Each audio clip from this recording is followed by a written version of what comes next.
Okay, like I said at the end of part 2 of my top 6 favorite summer movies of summer 2011, I will be telling you what my number 1 favorite summer movie of 2011 is. And let's move on.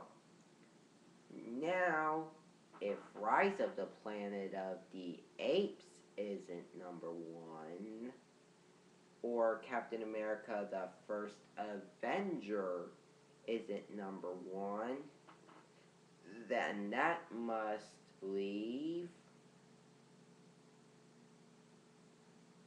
Transformers Dark of the Moon.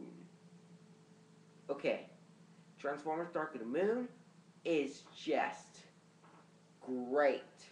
Michael Bay has proven himself to be a better director. Keep working hard, Michael Bay, and people will change their perspective on you. Not just kidding. I think Michael Bay's a shitty director, but his Transformer movies are the only three Michael Bay films that I actually like. Okay, I think Transformers Dark of the Moon is the best out of the 3.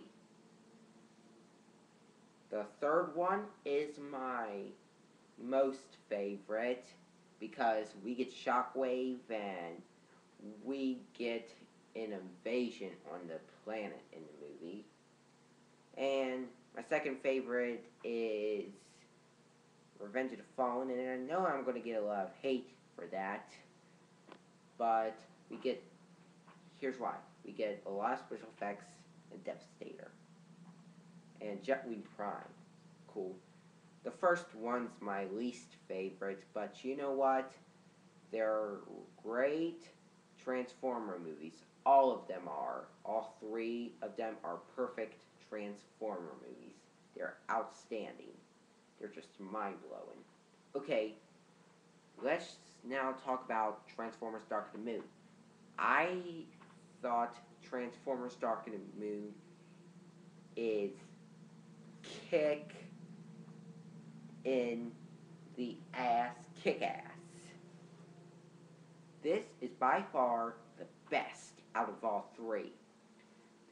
Shia LaBeouf returns as Sam Witwicky and is just playing his role in the movie really perfectly.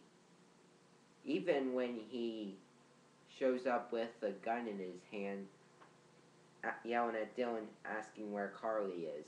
Like, where is she? Where is she? Yeah, but he didn't sound like Christian Bale when he said it. He sounded like the normal Shia LaBeouf. So Shia LaBeouf played his role with Sam Witwicky phenomenally. And Megan Fox isn't in the third one this time. Instead, they get a Victoria's Secret model, which is Rosie Huntington-Whiteley, who is the first time playing a character in a movie. This is her first movie she's ever done. Yep, she's hot too, but I have a lot of hot actresses that I love. Yeah, I've been there. Most of them have boyfriends, actually. But, you know what? I still think they're hot. Josh Duhamel and Tyrese Gibson return as William Lennox and Robert Epps as well. They have a purpose in this movie, hunting down Decepticons and doing a mission to stop the Earth with the Autobots from destroying. That was really cool. And John Turturro as Seymour Simmons was funny, but not too funny. He only cracks 2 humorous lines, but I didn't mind that. I usually found him funny in the last 2, but he he makes good performances this one as well as the last two movies. And thank the Lord Jesus for not showing him in a thong. Yeah, I know. This movie, yeah, all the Transformers movies were based on a children's timeline and a cartoon. But taking your children, parents, I'm talking to you, taking them to see a movie, a Transformers movie, taking them to see Transformers Revenge of the Fallen, for the parents who took their children to see Transformers Revenge of the Fallen with John Turturro in a thon, you should be ashamed of yourself. Yep, you should. Yeah, I found it a little bit funny, just a little bit, but a lot of people complained about it. So I'm not going to bring more into detail about John Turturro and his underwear again because I'm not gay. But there's some supporting characters in the movie, cast members in the movie, I should say. Okay, Patrick Dempsey does his performance as Dylan Gould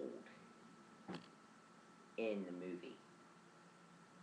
The car dealership man, or the race car driver, I should say, it works for the Decepticons and is trying to help Megatron, Shockwave, Starscream, Soundwave, and the rest of the Decepticons help invade Earth.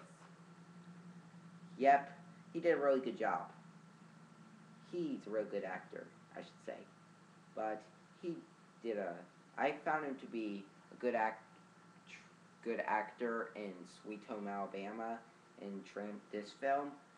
So he did really good in those two movies, I should say. And John Malkovich as Sam Witwicky's boss in the movie, Bruce Borges, I think, did a really good job. He was a little annoying though, but he tried to be funny.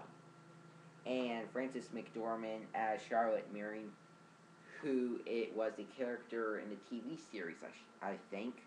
I saw a picture of Charlotte Meering on the internet in cartoon form, but I think she's a character, I don't know. Well, she did a good performance too. And she was so bitch in this movie. She was so big of a bitch in this movie. So that's why I didn't like her, Frances McDormand, being a bitch in the movie. And Ken Jeong, who you may know from the Hangover movies, did an excellent job as Jerry Wang, or Deep Wang, I should say. He did a good job as Deep Wang in the movie. He was funny though, but he had a pointless cameo, but the scenes that were shot with him in it were hilarious. Even the one in the bathroom scene, that was fucking hilarious. And I'm not going to bring that into detail. You have to see the movie. And I'm not gay. I am not gay. And, okay. And Sam's parents, their screen time was limited. But they were okay in this. They were a little serious, just like John Turturro. Seymour Simmons was in a wheelchair the whole time. Yep, he was. So that's why he didn't put the So that's why Michael Bay didn't put the thon shoot in there again. Okay, let's talk about the plot. Dark of the Moon goes like this, in a heartbeat, in one musical step. A spacecraft carrying Sentinel Prime, which they thought would win the war for Cybertron, landed on the moon. So Buzz Aldrin and Neil Armstrong goes to discover it, and they see Sentinel Prime. And Sentinel Prime betrays the Autobots because he made a deal with Megatron. And after Optimus and the Autobots revived him. So that's a really good plot right there, and it made sense too, just like the last two movies did. And let's talk about the action scenes. Epic. Even the scene where Optimus Prime was killing all the Decepticons, that was really freaking cool. Even, and also the scene, the highway battle scene between Dino, Bumblebee, Sideswipe, defeating all the Dreads, except, and the one Dreads versus Sideswipe and Ironhide scene. That was really cool. And the Optimus versus the Driller scenes were awesome. And as well as special effects go, they were just mind-blowing. So the action was non-stop in this movie. Okay, so what else is there to talk about in this movie? Oh yeah, the new Transformers in the movie. Sentinel Prime, who voiced by Leonard Nimoy, did a good job. I love how Aaron Kruger portrayed his history with Optimus. And I just love the story of the pupil becoming the master in the movie. That was really cool. And Shockwave was a great addition to the film. Shockwave is beast in this movie. I love how he was developed.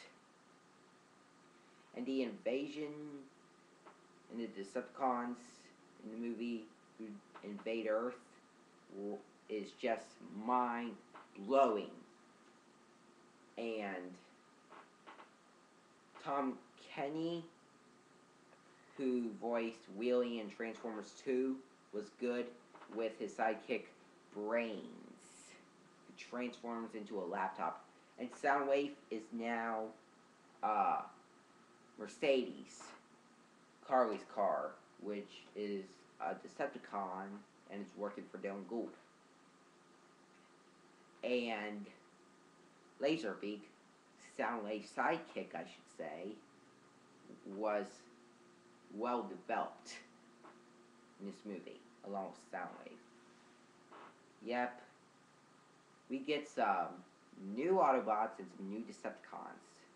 Like Wheeljack and Dino, that was really cool. We get new Autobots and new Decepticons.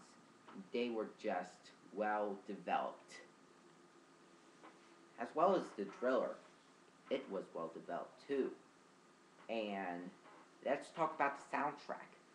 The soundtrack is awesome. Linkin Park returns again with Iridescent. Paramore coming out with a new single entitled Monster. My Chemical Romance, who I think was an excellent choice for the soundtrack, from to choose a song, The Only Hope for Me Is You, by the album Danger Days, The True Lives of Fabulous Killjoys. And we get some other songs. It is just awesome. So, not really much to say here. But Transformers Dark of the Moon is just mind motherfucking blowing. It is just great. I'm Fungal Warrior 88, and those were my top 6 favorite summer movies of 2011. Later, people. Bye. Later.